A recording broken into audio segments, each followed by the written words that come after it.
Traffic traffic traffic traffic. எதுக்கு தான் கூட்டம், எவ்வளோ கூட்டம், எங்கே தான் போகிறாங்கன்னே தெரியல. டூ வீலரும் அதிகமாக இருக்குது, காரு அதிகமாக இருக்குது, லாரி அதிகமாக இருக்குது, பஸ்ஸும் அதிகமாக இருக்குது.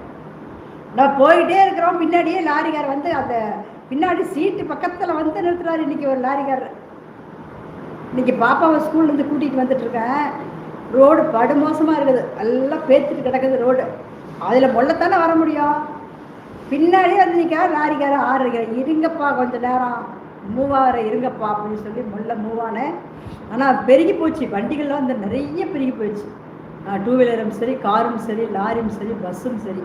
ஆனால் லாரி தான் ரொம்ப நிறைய ஓடுது. லாரிக்காரங்க வெயிட் பண்ண மாட்டேங்கிறாங்க. அவங்க வந்து பஸ்ஸுக்கு சைடு வாங்கிட்டு போகணும்னு நினைக்கிறாங்க. ரொம்ப வேகமாக போகிறாங்க லாரிக்காரங்க. முதல்ல லாரிக்காரங்களும் சரி, பஸ்ஸுக்காரங்களும் சரி கொஞ்சம் ஸ்லோ பண்ணுவாங்க. சரி போகிறாங்க, கொஞ்சம் ஸ்லோ பண்ணுறாங்க அப்படின்னு. இதுக்கும் நம்ம ஓரமாக தான் போகிறோம், இன்னமும் கீழே இறங்க முடியாது, கீழே விழுந்துருவோம். ரொம்ப ஓரமாக போகிறோம். சரி நீங்கள் போங்கப்பா அப்படின்னு சொல்லி ரொம்ப ஓரமாக போனாலும் எப்படி தான் அந்த இடத்துல ஒரு பள்ளமாக இருந்துச்சு என்ன பண்ண முடியும்? அப்படியே நிற்க வேண்டியதாக இருக்கும். நிற்கினா பின்னாடி வந்து இடிக்கும். அதனால் எப்படி அட்ஜஸ்ட் பண்ணி போகலாம் அப்படின்னு பார்த்தா அந்த லாரிக்காரன் நிற்க மாட்டேங்கிறாரு, ஆறு அடிச்சுட்டே வர்றாரு. ஏன்னா அவர் மேலே உட்காந்துருக்காரு இல்லையா.